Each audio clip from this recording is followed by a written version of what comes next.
عزیزان ملت اسلامیہ، آج ہم یہاں پر حاضر ہوئے ہیں۔ آج اس جنیٹک کی سرزمین پر اگر ہم آئے ہیں تو 11ویں شریف کے تعلق سے ہم 11ویں منانے آئے ہیں۔ لوگ اعتراض کرتے ہیں اس بات پر کہ 11ویں کیا چیز ہے، لہٰذا یہ سارے کے سارے کام نئے دور میں شروع ہوئے ہیں۔ صحابہ کرام اور رسول اللہ صلی اللہ تعالیٰ علیہ وسلم کے دور میں نہیں ہوئے تو پتہ چلا کہ سارے کے سارے کام بدعت ہیں، اور کل بدعت ضلالہ و کل ضلالۃ فی النار کا وہ ایک غلط مطلب لوگوں کے سامنے پیش کرتے ہیں۔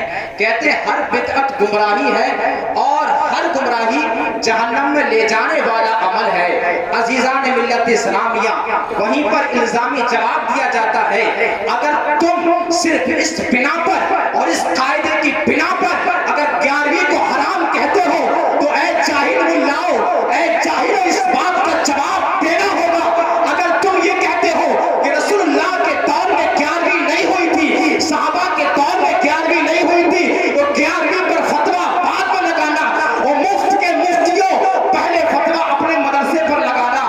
کبھی صحابہ کے دور میں اس طرح کا مدرسہ نہیں بنا تھا، وہ اصحاب صفہ کا چبوترا تھا کہ جہاں صحابہ کرام بیٹھ کر تعلیم حاصل کیا کرتے تھے۔ کیا کسی کی نظر اس بات پر گئی کہ جس طرح صحابہ کرام نے تعلیم حاصل کی تھی، کیا تم اس طرح تعلیم حاصل کرتے ہو؟ جواب ملے گا نہیں۔ تو یہ بدعت کی حدیث وہاں کیوں یاد نہیں آتی ہے؟ وہاں پر کیوں تمہاری نانی مر جاتی ہے؟ اور جب ہم ان سے 11ویں مناتے ہیں، کسی ولی کے مزار پر جاتے ہیں، ہم جلوس غوثیہ نکالتے ہیں، ہم جلوس محمدی نکالتے ہیں، تو تم کو یاد آنے لگتا ہے کہ صحابہ کرام نے نہیں کیا؟ کہ صحابہ کرام یہ تمام جماعتیں لے کر گئے تھے جیسی جماعتیں تم لے کر جاتے ہو؟ کہ صحابہ کرام نے اس طرح کے چلے کھینچے تھے اس طرح کی چلے تم کھینچتے ہو؟ جواب یقیناً منفی پہلو میں ہی ملتا ہے کہ نہیں، ایسا نہیں ہوا تھا۔ تو جب وہاں پر یہ حرام نہیں ہو سکتا تو یاد رکھیے 11ویں بھی حرام نہیں ہو سکتی۔ آپ کیا ہے 11ویں شریف؟ علماء کرام فرماتے ہیں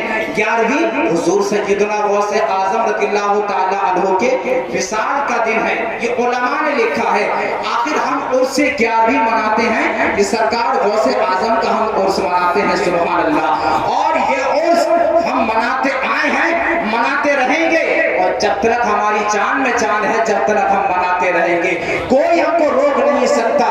حدیث پاک بابو اثبات عذاب القبر، یہ مشکوہ شریف کی حدیث پاک میں آپ کے سامنے عرض کرتا ہوں۔ سرکار ارشاد فرماتے ہیں جب کوئی بندہ انتقال کر جاتا ہے، جب اس کو اپنی قبر میں رکھ دیا جاتا ہے، اذا اقبر المیت، جب میت کو قبر کے اندر رکھ دیا جاتا ہے، فاتاہ ملکان اسودان، تو اس کے پاس دو فرشتے آتے ہیں جو کہ کالے کالے ہوتے ہیں اور نیلے نیلے ہوتے ہیں۔ آنے کے بعد سوال کرتے ہیں ما کنت تقول فی ھذا الرجل، سرکار دو عالم کا جلوہ جہاں آنا سامنے موجود ہوتا ہے، دیوانہ ہوتا ہے، مستانہ ہوتا ہے، مصطفیٰ کا عاشق ہوتا ہے، تو کہہ دیتا ہے کہ جانے جانا یہی تو ہے کہ جن کے صدقے میں مجھ کو قرآن ملا ہے، جن کے صدقے میں مجھ کو ایمان ملا ہے، جن کے صدقے میں مجھ کو جان ملی ہے، کل کائنات بنی ہے، تو یہی تو وہ ذات ہے کہ جس کے صدقے میں سب کچھ بنا ہے۔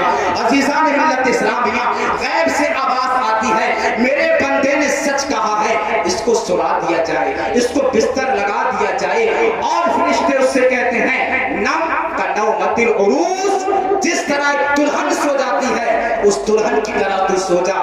عزیزان ملت اسلامیہ، وہ بندہ سو جاتا ہے، آرام کے ساتھ سو جاتا ہے، اور وہ دلہن کی طرح سوتا رہتا ہے۔ فرشتے کہتے ہیں کہ تو اب سوتا رہے قیامت تک، تجھ کو کوئی بیدار کرنے والا نہیں ہے۔ جس طرح دلہن کو اس سے محبت کرنے والے کے آرام فرما ہے، خواجہ معین الدین چشتی آرام فرما ہے، صابر کلیری آرام فرما ہے، اعلیٰ حضرت امام احمد رضا آرام فرما ہے، تمام اولیاء آرام فرما ہے۔ جنیٹا شریف کی سرزمین پر، جنیٹا والوں اپنے مقدر پر ناز کرو، تمہاری سرزمین پر معظم میاں آرام فرما ہے، مہدی میاں آرام فرما ہے، یہ اولیاء کی سرزمین ہے، اولیاء کا گاؤں ہے۔ عزیزان ملت اسلامیہ، اسی چیز کا نام ہے 11ویں شریف کہ ہم جمع ہوتے ہیں، غوث اعظم کا عرس مناتے ہیں، غوث اعظم کی ہم یاد مناتے ہیں، اس کا نام 11ویں شریف ہے۔ وما علینا الا البلاغ۔ السلام علیکم ورحمۃ اللہ۔